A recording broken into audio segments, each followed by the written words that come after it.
Olá, pessoal!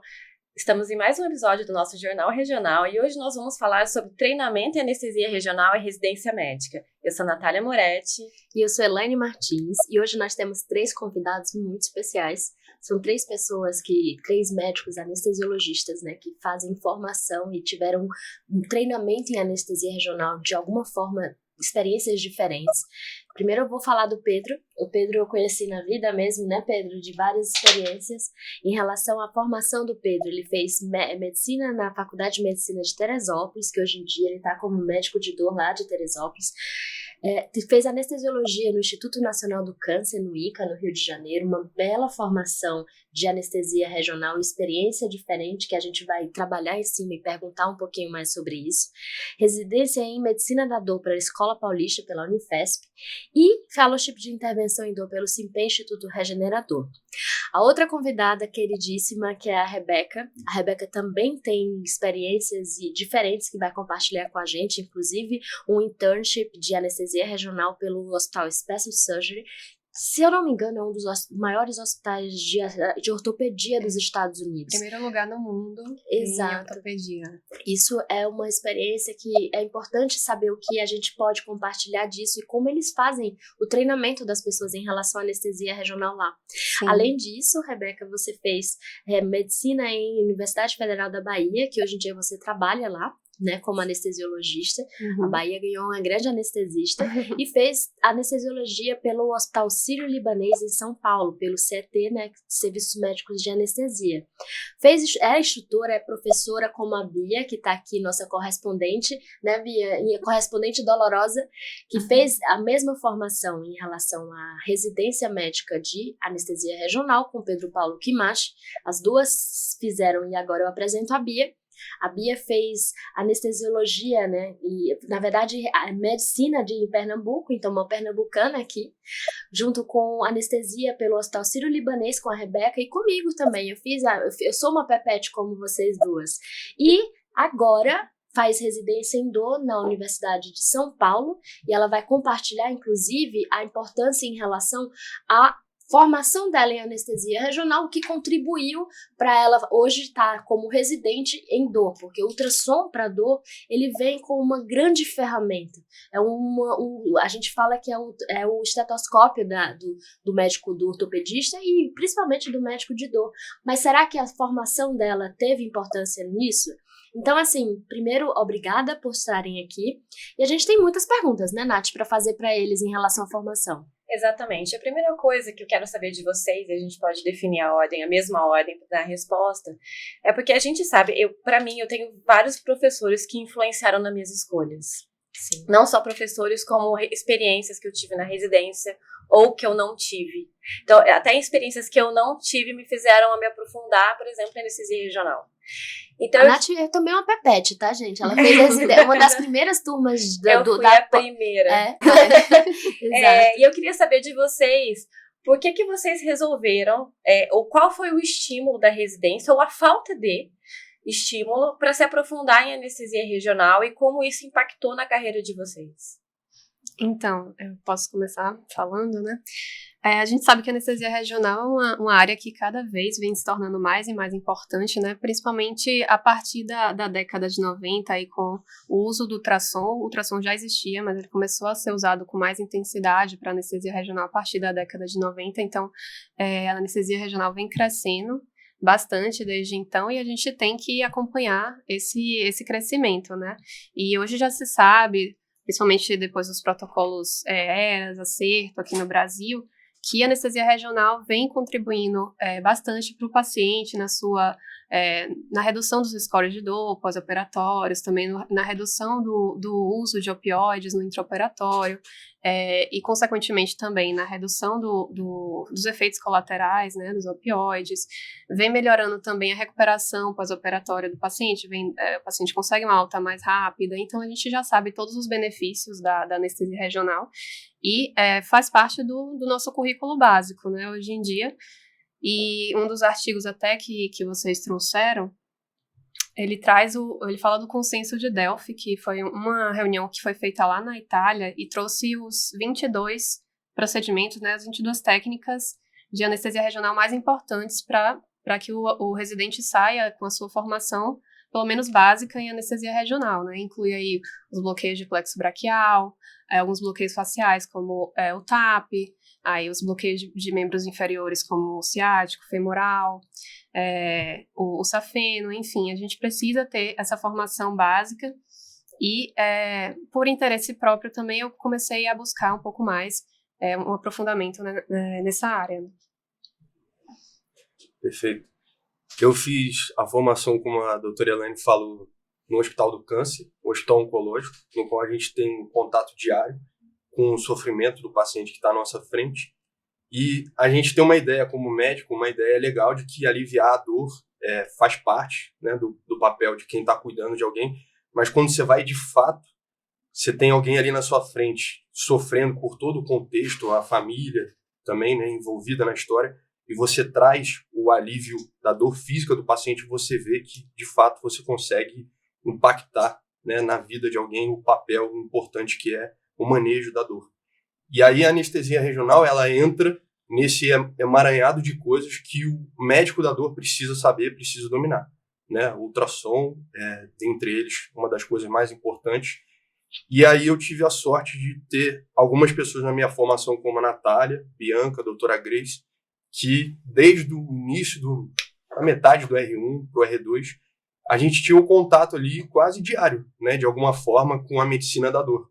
E aquilo me expandiu o olhar, e agradeço muito, de entender a importância, né, que é você poder trazer o alívio para alguém, ainda mais num contexto oncológico. Né, a gente sabe que ninguém entra ali no INCA para operar, para fazer algo estético, para um benefício, às vezes, pequeno, né? Na verdade, a maioria está ali buscando esperança ou já nem tem mais esperança e está ali para tratar de modo paliativo. Então, eu entendi que a dor era algo muito importante a se entender, a se aprofundar. Bia? Vamos lá, Bia.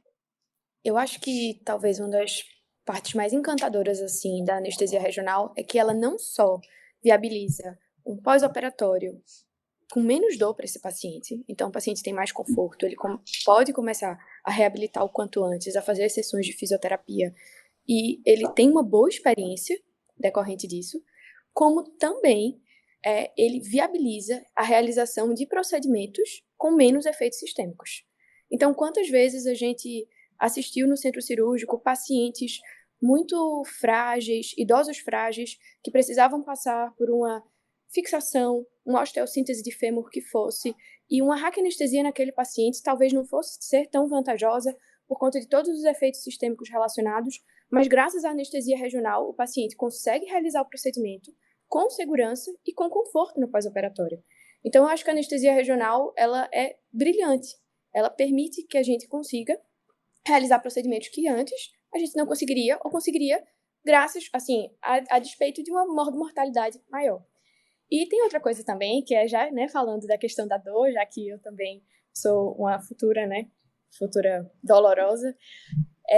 Quando eu estava rodando dor lá no Sírio, com o Dr. Vitor Mello, que também foi um ex-residente do Sírio, hoje em dia é médico da dor lá. Sim, queridíssimo. Nós conseguimos, queridíssimo, uma sexta que eu estava com ele, nós realizamos alguns procedimentos em pacientes, isso já se utilizando de procedimentos que são correlatos entre a anestesia regional e entre a dor, para trazer conforto. Então, graças à anestesia regional, a gente extrapola esse período de cuidado perioperatório e consegue também levar conforto para outros pacientes. E, como falei, assim, existem muitos procedimentos que se sobrepõem, tanto para dor como para medicina, como para anestesia regional, e por isso que eu acho que é fantástico. Concordo com você, eu acho fantástico em relação a toda a parte de treinamentos, né, importante demais. Mas para vocês, assim, quais os componentes que fizeram o treinamento, o que vocês acham essenciais no treinamento de anestesia regional durante a residência médica? Vocês acham que o número de procedimentos é muito importante para você ter proficiência em anestesia regional como residente? Por que eu estou perguntando isso? Porque eu sinto nos residentes, às vezes, uma angústia muito grande de ter mão, de pegar mão, de fazer um monte de procedimento para conseguir ter essa angústia, vocês consideram uma angústia saudável e real? Vocês acham que quais os principais, o que é essencial para aprender anestesia regional na residência? Queria complementar essa pergunta, porque assim, o Pedro e as meninas tiveram realidades completamente diferentes em relação à anestesia regional. Elas vieram de um serviço de anestesia, onde a anestesia regional é um dos carros-chefes, né? A gente tem uma pós-graduação de anestesia regional no Sírio-Libanês. Enquanto que no hospital onde o Pedro fez a residência, a gente tinha, sim, uma base de anestesia regional forte, mas, de fato, exatamente, a gente não... Eu fazia parte, na época, desse serviço, então a gente não tinha um apoio institucional de realizar uma sala de bloqueio, ou então um treinamento contínuo. É bem diferente. Então, eu queria saber como é que essa diferença também impacta, inclusive na angústia. Sim. Né? E de fazer o procedimento. As meninas complementam com a experiência semelhante, né, da residência depois. Então, respondendo à primeira pergunta, a quantidade de paciente é importante? Sim. E dá para entender essa angústia. Eu passei por isso, todos os meus colegas passaram. Só que quando a gente vai olhar de fato, o que a quantidade ela tem de importante, ao meu ver, é habilidade técnica, manual, motora, de você alinhar o probe com a agulha. Quanto mais repetições eu fizer, melhor eu fico. Não necessariamente no paciente, né? A gente pode falar disso depois. A gente tem formas de simular isso sem expor o paciente, né? Ainda mais no início da curva de aprendizagem. E uma coisa interessante, eu acho, que é o conhecimento da sonoanatomia. E aí um dos artigos que, quando a gente vai ler sobre anestesia regional e aprendizagem, ele pega, através de uma tecnologia específica, a frequência com que o anestesista bate o olho em certo ponto da imagem, né? E aí ele traz, por exemplo, o supraclavicular. A gente tende a olhar para aquela coisa pulsando preta, que depois a gente vai entender que é artéria, e olha para o tal do cacho de uva, o corner pocket, e aí quanto mais a gente vai fazendo, a gente vai tendo uma abertura de olho. A gente vê depois, tem uma certa musculatura aqui que a gente tem que saber também, que passa o nervo por baixo. Se eu escaneio uma avó de 80 anos e um paciente jovem, a ecogenicidade é diferente, a espessura é diferente. Tem um paciente que passa uma artéria aqui, e eu vi alguém ligando um Doppler, eu nunca tinha ligado o Doppler. Então, isso você vai pegando com a repetição. Tem coisas que eu acho que elas não precisam se passar pela repetição. Você vendo alguém mais experiente fazendo, né, utilizando de recursos tecnológicos, a gente consegue abreviar. E aí, falando sobre a via de aprendizagem. Eu vim de um hospital que, por exemplo, 90% das pessoas vão fazer um TAP ou um femoral como primeira aprendizagem. Se eu falar que o meu primeiro bloqueio que eu vi, não que eu fiz, foi um paravertebral, as pessoas vão falar, eu acho que você está pulando etapa, mas a minha realidade foi diferente. Então, a curva de aprendizagem eu demorei mais, eu tive que ver mais até botar a mão de fato para fazer o bloqueio, e eu fui rodar no Instituto de Ortopedia só no meu R2 e no R3 eu fui rodar fora também, consegui fazer mais anestesia regional, mas eu tive uma curva de aprendizagem diferente. O que a gente tinha lá era o recurso de ter certos professores que ensinavam a gente, né, a parte do ultrassom, não só para anestesia regional, mas na época a gente tinha algumas aulas de flash, tudo. Querendo ou não, isso dava uma familiaridade aos poucos com a imagem do ultrassom, que para mim, antes de entrar na residência, era totalmente desconhecida. Pedro, você falou uma coisa importante, que como professora, a gente faz isso nem assim, e com base em estudos até de neurociência. Quando você faz um bloqueio sempre do mesmo jeito, sempre com a mesma lateralidade, exemplo, a agulha vir da esquerda para a direita, a imagem do supra, botar sempre a artéria do lado direito. Qual a importância disso? Pela repetição, e o cérebro ele vai começando a fazer memórias ecográficas das imagens para você ter proficiência. E quanto mais você fizer do mesmo jeito, padronizado, você consegue performar mais rapidamente. Então, isso já tem trabalhos falando exatamente dessa importância de como professora a gente auxiliar nessa curva ser mais rápida, né? E aí eu vou voltar, desculpa, eu já vou te dar a palavra, numa coisa que eu falo sempre. Protocolo institucional é extremamente importante. Quando você institui que todo mundo vai fazer daquela forma, claro, sim, a gente sempre vai ter exceção. Fazer isso, né? A gente vai, óbvio que a gente vai ter exceções. Mas as exceções elas precisam ser pensadas. Mas quando a gente institui, nós vamos fazer assim, todo mundo coloca do lado direito. A gente facilita muito o aprendizado do residente. Sim, Não o nosso, que já está um pouco Sim. mais consolidado, mas da pessoa em formação. Perfeito. Uhum. Tem uns artigos que até o Pedro citou também, que fala muito bem sobre essa parte do que é essencial no treinamento, né, do anestesiologista. Isso eu tive essa experiência também como aluna e agora um pouquinho como professora também. E ele traz um passo a passo, que é, primeiro, você tem que ter o conhecimento teórico, né, da anatomia, da ultrassonografia também, e ver, primeiro, observar colegas mais experientes realizando aquele bloqueio para você ter um passo a passo, né, ter um modelo mental de como que você vai fazer. E aí, em seguida, aquele professor ele vai destrinchar aquela habilidade mais complexa em vários pequenas habilidades, né, para que seja mais fácil, vai decompor aquela tarefa para que seja mais fácil do residente realizar. E aí depois a gente vai para um ambiente simulado, vai escanear, né? A gente fazia isso muito lá no Sírio, né? Era, todos os residentes do PEPA estavam toda hora cheio de gel, né? Todo mundo cheio de gel, se escaneando e treinando sobre isso. Conhecendo a anatomia um do outro, as variações anatômicas. Depois a gente também pegava o Phantom, né? O modelinho ali de gel, a gente vai treinar o agulhamento, o alinhamento, a coordenação, como o Pedro falou também, né? Do ultrassom, que a gente tem que fazer movimentos em 3D, enquanto a visualização ali é em 2D. Então, tem que treinar bastante essa coordenação, a visualização da agulha. E aí, então, por último, a gente vai para a prática clínica, para fazer no paciente mesmo, de forma supervisionada, né, até pela segurança mesmo do paciente. E, enfim, depois disso ainda tem a questão do feedback, que a gente pode pedir para o nosso supervisor, né, que seria o feedback externo, que é importante também que ele forneça tanto o que precisa aperfeiçoar, como também o que foi bom ali para te estimular, né, a continuar fazendo daquela forma. E o feedback interno, você ter a autocrítica depois e pensar o que é que eu posso melhorar. E isso é um passo a passo, eu acho que não só na anestesia regional, mas para aprender qualquer habilidade prática mesmo, né? Tem até um organograma do Nizora, né? Sobre treinamento, que ele fala exatamente o que você trouxe pra gente agora. Uhum. O treinamento e a gente, para estruturação de cursos, que eu já fiz algumas estruturações, você tem que seguir esse passo a passo, porque é didático. A didática é importante. E Beatriz, querida, o que você acha, então, que é essencial para o treinamento em anestesia regional? Quais foram os desafios, né, em relação a isso?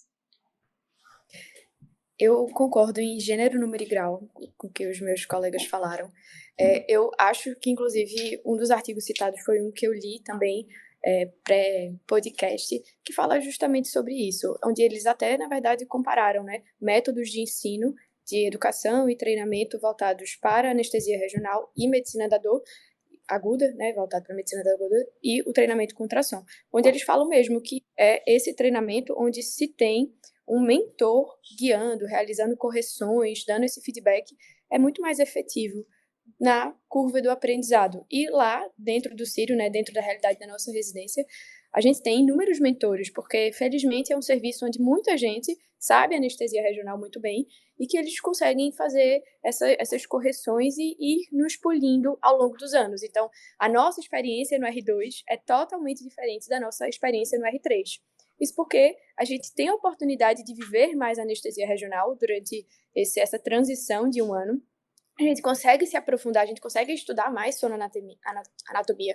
Se torna mais como eu posso falar, um estudo mais familiarizado, sabe? E eu acho que talvez a principal dificuldade seja a variação anatômica, seja como eu posso falar, nós precisamos realizar alguns procedimentos, principalmente quando esses procedimentos precedem a cirurgia, de uma forma um pouco mais rápida. Então, às vezes, a gente gostaria de passar mais tempo escaneando aquele paciente que tem uma anatomia um pouco diferente, debatendo aquelas estruturas anatômicas, mas, infelizmente, ali, pelo decorrer, pelo andar, né, do centro cirúrgico, a gente não consegue tanto naquele momento. Então, mas assim, isso também não se fica perdido, porque posteriormente a gente acaba sempre discutindo com o PEPA ou com o chefe que estivesse conosco sobre aquele caso específico. Mas eu acho que esse é o maior desafio, às vezes naquelas situações ali pré-operatórias, você ter, como posso falar, a agilidade necessária e também essa variabilidade anatômica, porque quanto mais a gente faz, com mais pacientes desafiadores a gente se depara. E sempre Pepa fala, né? Esse é um caso desafiador. Esse é um bloqueio desafiador. E realmente tem muitos que são muito difíceis. Essa é uma coisa, esse ponto muito importante, né? Quais os desafios? A Bia trouxe pra gente o maior desafio que ela teve, né? Que é a parte de agilidade para conseguir até fazer, às vezes, o bloqueio. Porque começava a enrolar, a gente era papado, né, Bia? O desafio, eu não sei se você também concorda, Rebeca, Sim. que a gente tinha, às vezes eu me concentrava para não perder um bloqueio. É porque lá a nossa formação era assim, era tipo, tinha que ser de primeira, né? Tinha que ser de primeira, o desafio, né, que a gente ia falar sobre isso. Você concorda que o desafio, ou você tinha outros desafios, que a gente depois pergunta pro Pedro se ele tinha esse mesmo desafio que a gente tinha no hospital, que tinha que tudo ser perfeito, né? Tem esses desafios comportamentais, né? Também de lidar com o cirurgião, de ter que ser rápido, de ter um tempo de rotatividade de sala baixo. Então, a gente tem que ser ágil ao mesmo tempo que a gente está aprendendo ainda, está aperfeiçoando e tem que ser ágil. E tem os desafios técnicos que também entram aí na agilidade, né? Por exemplo, como traz um dos artigos também da Regional Anesthesia in Pain Medicine, eles falam que os principais desafios encontrados técnicos, né, pelos alunos foram a questão do alinhamento da agulha, que a gente estava falando, né? Então, é um feixe muito fino do ultrassom que a gente tem que conseguir alinhar ali com a agulha. Tem que conseguir encontrar a ponta da agulha e, ao mesmo tempo que você vai avançando com aquela agulha, você tem que acompanhar a ponta, não pode perder a ponta. A importância dos phantoms, do presunto. Exatamente. Se você não tiver pega um presunto, ultrassom e fica treinando tudo. Por isso que é importante todo aquele passo a passo, paciente, né? Que a gente falou. Então, não pode ir direto no paciente. Então, porque aí a gente pode também ter algum tipo de lesão, né? Algum prejuízo para o paciente. Então, é difícil até pra gente ensinar. Se você não tem esse cuidado durante a residência de ficar treinando agulhamento, mas não é um paciente, é um fanto, é um frango. Cara, isso vai ajudar a gente conseguir te fazer um paravertebral, por exemplo, né? A Nath tá com o olho assim. Eu tô pensando, eu parei no paravertebral, brincadeira, mas é porque eu falei assim, gente, foi o primeiro bloqueio que a gente apresentou pra você, foi paravertebral. É desafiador, os seus desafios, Pedro. Não Olha aí, o desafio do Pedro ele já falou. Sem querer, né, eu estava lá e eu fui apresentado, não foi de propósito. Mas você já foi o desafio já foi de um o hospital desafio, né? completo. Já foi. De alta complexidade, né? De um eu acho que o meu desafio não foi nem esse tempo que vocês viveram num hospital particular. Lá a gente tinha uma certa tranquilidade, porque já era bem sedimentada essa questão de um ambiente acadêmico. Mesmo no INTO, eu não via essa pressa, como no hospital particular, mas ao mesmo tempo a curva de aprendizagem foram bloqueios que a gente considera de alto grau de dificuldade. Então foram desafios diferentes. Sim, são particularidades, né? Cada hospital sempre tem suas particularidades de treinamento em si. E aí vai a pergunta e, na verdade, a diferente experiência da Rebeca. Rebeca, o que te levou a fazer foi o interesse em aprofundar a anestesia regional ou conhecer um serviço diferente, com propostas diferentes para trazer para o Brasil? Qual foi o seu objetivo e o que você viu de diferente no treinamento do Special Surgery, né? Que é um dos maiores hospitais. Sim, eu acho que foram as duas coisas. Né? Isso, em Nova York. Tanto aprofundar um pouco mais o conhecimento, como também ver o funcionamento de um outro serviço, né? Porque quem acompanhei foi o Henrique Goitzolo lá, ele é chefe da anestesia regional no HSS, é peruano, na verdade, né? Legal. Depois veio aqui para o Brasil para fazer faculdade, depois foi para lá, para Nova York, para fazer residência. E ele lutou bastante, assim, a gente sabe que não é fácil, né, o processo de entrar lá na anestesia regional, então eu aprendi bastante com ele de vida também, não só de anestesia. E foi uma experiência bem enriquecedora, mas enfim.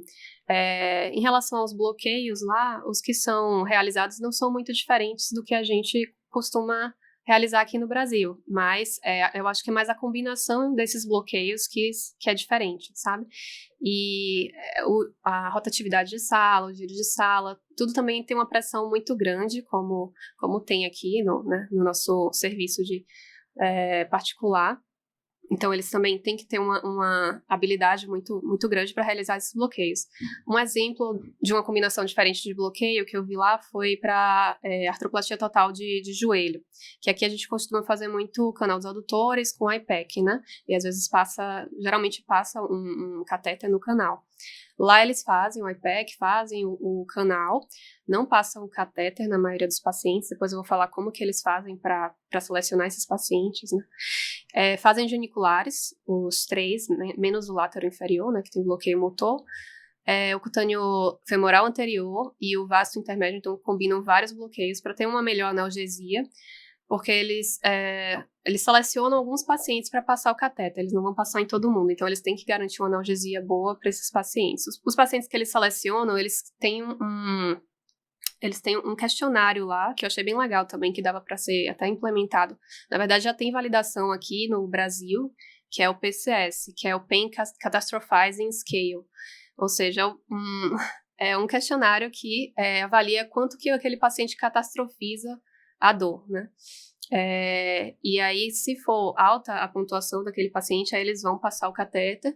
E o interessante é que mesmo passando o catéter, o paciente é liberado para casa, tem alta precoce em até 24 horas, geralmente, dependendo das comorbidades também. Mas ele vai com a bombinha de PCA para casa e consegue fazer fisioterapia em casa. Então, assim, essa outra rotina eu pude absorver. Individualização, né? Exatamente, você individualiza mais, né, a cada paciente, não é uma coisa muito engessada. Então, foram várias pequenas diferenças que eu fui absorvendo. Algumas coisas dá para implementar aqui no Brasil, outras, pelo custo também, a gente não consegue, né, ter uma bombinha de PCA para o paciente Sim. levar para casa, até mesmo no Sírio. Acho que é um pouco difícil. Bom, outra questão também que eu gostei foi que eles, principalmente no prédio de ambulatorial, eles conseguiam fazer o bloqueio antes de entrar na sala, né? Então, assim, você Uma tinha sala de bloqueio? não era era na RPA mesmo, mas eles conseguiam fazer aquele bloqueio com mais calma e depois mandar o paciente para a sala. E quando o bloqueio era feito no final, também eles podiam fazer na sala de RPA. Então, isso agilizava também a troca de sala, né? A limpeza da sala era bem... Tem uma pessoa, um anestesista, um médico anestesista nessa sala, é uma pergunta, direcionado para fazer esses bloqueios, né? A pessoa não tem que sair da sala. Exato. Isso é muito interessante, porque isso foi uma coisa que eu vivi lá no Canadá também. Então, tem uma pré-sala, que não necessariamente é uma sala de bloqueio. Essa sala, o paciente ele é recebido ali e ele volta para ali, às vezes até para o mesmo leito, dependendo da velocidade da cirurgia. Então, a partir do momento que ele é recebido, o paciente ele entra na sala para ser anestesiado. E quando eu digo anestesiado e sedado, é anestesia geral, porque até a RAC ele recebe nessa pré-sala. Então, isso é um desafio, porque assim, pra gente seria muito mais barato fazer isso. A gente aumentaria o giro de sala, terminaria as salas antes, facilita treinamento. A gente acaba antes, porque você não ocupa a sala fazendo isso, né? Então, a sala cirúrgica, ela fica menos tempo ociosa, tanto no privado como público. E uma coisa interessante, porque uma vez eu estava falando com uns amigos americanos sobre o giro de sala. E eu falei, poxa, às vezes o giro de sala, a gente às vezes espera 1 hora e meia o giro de sala. Aí ele, mas isso provavelmente é um hospital público, né? Nenhum hospital particular vai fazer isso. Eu falei, Faz. O que vocês estão falando é, na verdade, um ponto que a Nath e eu, a gente conversa muito. O quanto que nós, como médicos, precisamos ver fundamentalmente custo-benefício das nossas atitudes, né, no Brasil eu acho que ainda está engateando para isso, da gente conseguir fazer o value-based care, né, de tudo que possa ter de complementação para valores dentro do hospital. E existem alguns hospitais que fazem isso, mas a maioria não é essa a realidade. Você vê custo das coisas e ajudar e medir isso para conseguir fazer mudanças e fomentar mudanças. A Nath fala muito isso. Né? Porque uma coisa interessante que eu percebo de diferente, né? Porque quando essa experiência de ficar um tempo num hospital, ele foi eleito o 3º melhor hospital do mundo, e a gente tem muito menos burocracias, ele é muito mais rotineiro, que eu digo de passo a passo, né? Então as pessoas cumprem mais protocolos, porém é muito mais fluido. Então eu fiquei pensando, a gente cumpre menos protocolos e é menos fluido. E por que isso acontece? Porque você não tem um gestor fora do centro cirúrgico. O gestor, ele tá dentro. Então, a pessoa que faz parte da gestão, ela é a pessoa que trabalha. Então, ela chega, trabalhei, então, olha, eu vou pensar nesse fluxo. Ela dita o fluxo, né, obviamente por um outro conselho, e aquilo é aprovado. Porque a pessoa, a pessoa que faz parte do fluxo, ela tem que implementar, ela tem que ter liberdade para implementar, e o que a gente não tem aqui. Olha, uma coisa que eu também vou defender o Pepinha nesse ponto. O que ele tentou já de fazer uma sala de bloqueio é, assim, surreal. E tem uma resistência absurda. Sim. É uma resistência, inclusive, dos próprios anestesistas, porque passar o paciente anestesiado no meio do hospital, todo ventilando e tudo, o pessoal falou, o que estão inventando, sabe? Mas, assim, é custo, é rotação de sala, isso é dinheiro. E uma coisa importante, então, que a gente pode direcionar também para Maria Beatriz, o que é, assim, todo esse contexto de formação e tudo, a gente direcionou as particularidades do Pedro e da Rebeca e das experiências. Agora a gente vai puxar um pouco o pé para o lado doloroso, né, que a gente tem que pensar isso, né, assim, Beatriz, o que te fez, você acha que a sua formação, né, te fez impacto e faz diferença na sua formação de dor, por exemplo? Me fala as particularidades disso em relação à sua formação de dor, porque hoje você é residente da USP de dor, né? Você lutou um pouquinho para isso. Então, assim, você considera que o fato da disciplina de dor, por exemplo, está associada à anestesia? Só tem anestesista na formação de dor? Você acha que... Porque, assim, no Círio, a formação de dor, ela é vinculada à anestesia. Acaba que é como se fosse uma continuidade de aprofundamento de anestesia regional para dor e ultrassom. Você considera isso? Você leu algum paper sobre isso em relação a serviço C da anestesia? Vocês conversam com outras especialidades? Me fala um pouquinho das suas particularidades e como é a residência de dor também, né? Então, eu fui até atrás de artigos científicos que falassem sobre isso, e tem um estudo que foi feito nos Estados Unidos com as residências de dor lá, e são mais ou menos 120, 130 residências em dor nos Estados Unidos, onde a maioria dessas residências são vinculadas a departamentos de anestesiologia. E por conta disso, a maior parte dos residentes em dor nos Estados Unidos, por esse estudo, são anestesistas, depois seguido por fisiatras. Então, assim, querendo ou não, existem, como eu falei, muitas similaridades quando a gente fala de escaneamento.